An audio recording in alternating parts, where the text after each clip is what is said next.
Hey, this is Matthew from the SWYP 7-Minute Supersonic podcast. I'm here with Ian McNickle from WEO Media. How you doing, Ian? I'm good. How are you? I'm great. Couldn't be any better. Here we are. Yeah. Doing a podcast in Hawaii. Hawaii's tough to beat. It is. It is. I don't think you have your lay on, so we didn't have to even tell people we were in Hawaii. Proof we're in Hawaii, If right? you're listening, you're not watching, then we had to paint the picture for you. Right. So, dentists need new patients. Yes. You can't grow your practice, you can't survive. I guess every company says whatever they do is the lifeblood of a practice, but I believe new patients is the most important thing. If you don't get new ones, I mean, people move, people leave, people die, people do all kinds of things. Happens, so you got to keep backfilling, and so it's so important, and it's ever changing. Yes. What are the keys to it? I know that's kind of like you could probably talk for 5 days on it, but yeah, well, I mean, the thing that's happened over the last several years is patients have gotten a lot more sophisticated at just checking things out online. Right. Amazon has trained us all, go online and do your homework. Right. So patients typically will look at 3, 4, maybe 5 pieces of information before they pick up the phone and call now. So they're going to look at the website, of course, but they'll typically look at social media. They'll check out the Facebook page, definitely check out reviews. So the big 4 review sites in dentistry: Facebook, Google, Healthgrades, and Yelp. Those are critical. So when we're designing a program for doctors, we really want to make sure we're checking all those boxes. So we've got a robust website with social media, with reviews, videos, all of it, because if you're lacking in any of those areas, then you really risk losing your new patient opportunities. Right. And so how do you get started? You're right. Not only are patients more sophisticated, doctors have become more sophisticated, right? Absolutely. There's fewer that are sort of home cooking it, doing it all on their own, piecing it together.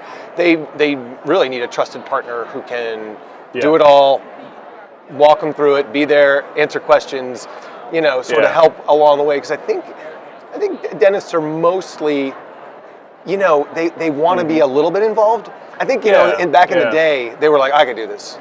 I can figure out the SEO, I'll do the search stuff, I'll build the website. And then they realized, this is harder. Google made it a lot harder for them to do it. So you need a partner, but how do you know, and they want to be a little bit involved, so how do you find, what do you see when you talk to dentists? What are they looking for? Yeah, I mean, a couple points there. So doing it yourself, that's just really not a feasible option anymore. Right. At WEO Media, we have 45 people on staff, and that's all everybody does all day long is dental marketing. So we have specialists and experts in every area. We have social media experts and SEO experts and website design experts and so on. So the odds of, it's basically impossible for somebody to do it yourself anywhere near the level of what an agency like us can do it for them.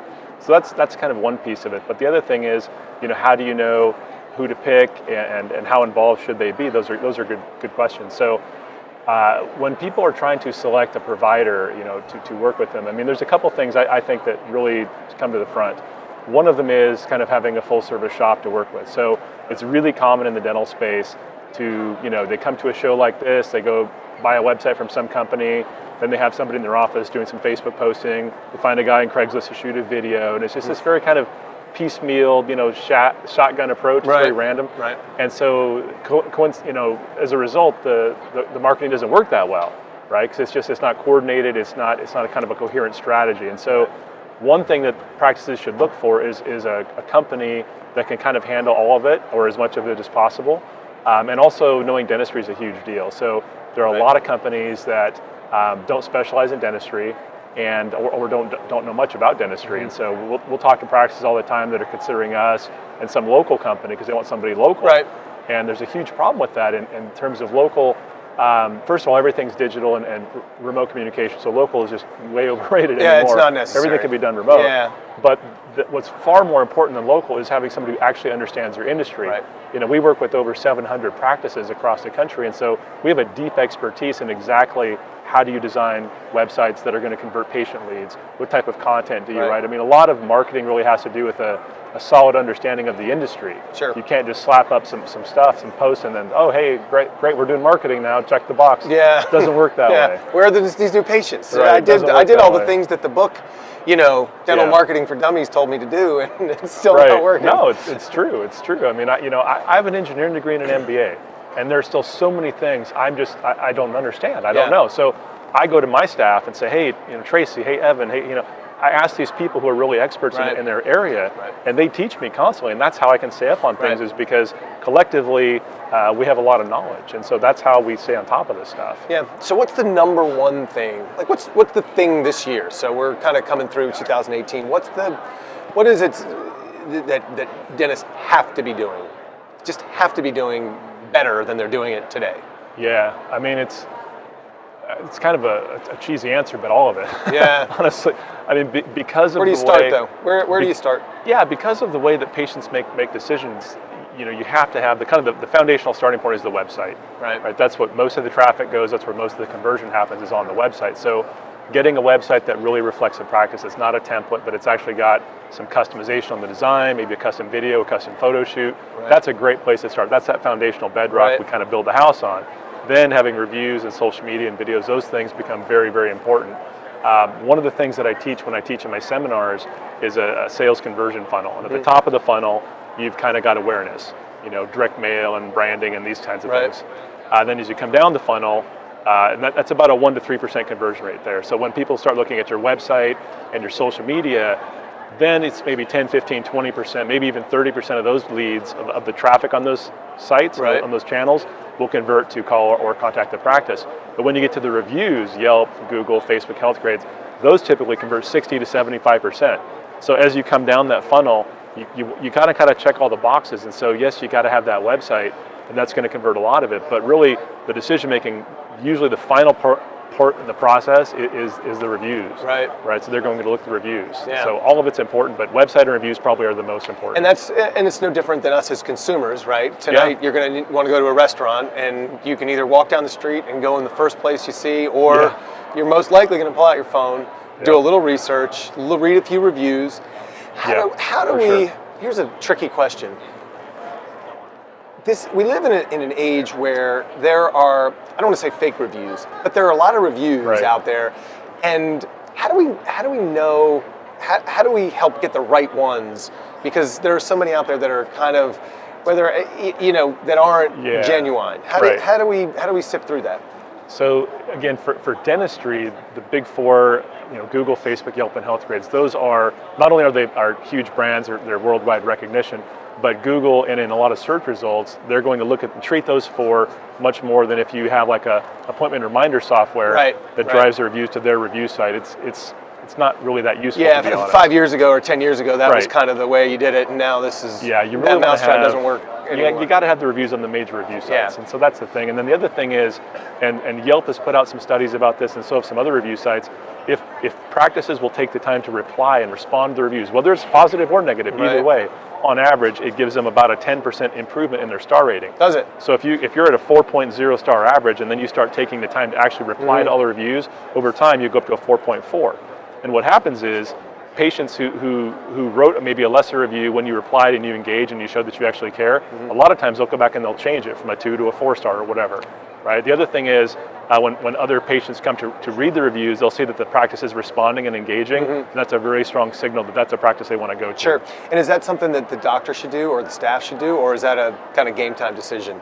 I mean, every practice is different, but somebody from within the practice should respond. I would not outsource that. Right. A lot of times our clients will ask us, hey, can you reply to reviews for us? And we'll say, it's just not a good idea. Yeah, that's a bad idea. For HIPAA and some other reasons, but even aside from all that, just from a marketing perspective, they should You want people to know that you're there for them, right? And that you're a real person, and you took the time to... It doesn't take a lot of time. If I'm a doctor, what I would do, I would put a little calendar meeting for myself. Maybe whenever I'm in my office, like a 15-minute session once a week, I'm going to go in and look at all the reviews about me online. I'm going to reply to what I haven't replied to. 15 minutes a week. That's all it would take, and it would make a big difference. Right. And so let's wrap it up with social media. Yeah. How important is social media these days for dental marketing for a practice? I mean, that's an interesting point. So I'm actually writing a pretty detailed report on this right now. So what we've seen with social media is really interesting. So Facebook has, and probably will be for quite a while, kind of the big dog, the big gorilla. And so most of what we do for dental social media is Facebook centric. In the past, we've also done things with Google+, with Twitter, with Pinterest, and Instagram. Those are kind of the 5 social media platforms, aside from YouTube, which is separate, that we'll typically post things on. Well, Twitter is largely ineffective, and it doesn't really sync as well with a lot of the integration platforms, so we'd really stopped doing Twitter. And then literally within the last couple of weeks, Google announced they're going to sunset Google+. So right. Google+ as a social platform, it's basically been inactive and dead for a long time anyways, but it's officially going to be dead. So really those two are kind of, Twitter and Google+ are kind of gone. So it leaves you really with Facebook, Instagram, and Pinterest. Right. And those platforms definitely all have their place in dentistry. Right. Facebook's probably still the most important, but the up-and-comer nipping at their heels is actually Instagram. Right. Instagram is strong. There's a lot of advertising opportunities on Instagram now. Yeah. We're starting to do a lot more of that. And Instagram, I would say, is applicable for every type of dentist, specialty, and general dentistry. Pinterest, we're seeing, general dentist, pedo, and ortho strong. Okay. Other specialties, maybe not so much on Pinterest, but all of it has a place to play. Yeah, Instagram's an interesting one because it's actually, I think what makes it feasible for a dentist, and I think a good option is that it's just I can get a really super quick view of a practice and the people, the environment, and everything in 15, 30 seconds. I can see, I don't have to dig through their Facebook and see a bunch of posts. I don't have to read anything. I can just see those pictures and I can really get a sense for what it's like. And I mean, that's the beauty of Instagram, right? I mean, it's it delivers exactly just a visual story in a way in a really short period of time. So, well, we live in an age of sound bites. You know, people are so used to just quick hit, just give me what I need to know, right? And I'm moving on because their attention spans just like squirrel. And so, if you can have visual videos, short videos are great. Right. Even images or memes, those are cool too. Yeah. But you're right, because people are. I mean, when I said earlier they're going to check out 3, 4, 5 things of information, it's not like they're going to spend hours doing this. Right. They're going to a minute or two here, a minute or two there. They're just kind of looking for some quick. They're trying to get a feel. Yeah, feel for it. Well, cool. That's going to wrap it up. Thanks, Ian. From WEO Media. So check it out, and also, I mean, whatever you're doing, whether do your research, but get going on internet marketing. You got to figure it out and find a partner, because I think that's probably the best advice to me is find someone you trust, you want to work with, and be a partner in the process, and get your staff working on what they're good at, which is keeping patients happy, and outsource, find a good partner who can bring new patients in. Right. So that's what we do. All right. Thanks. Thank you.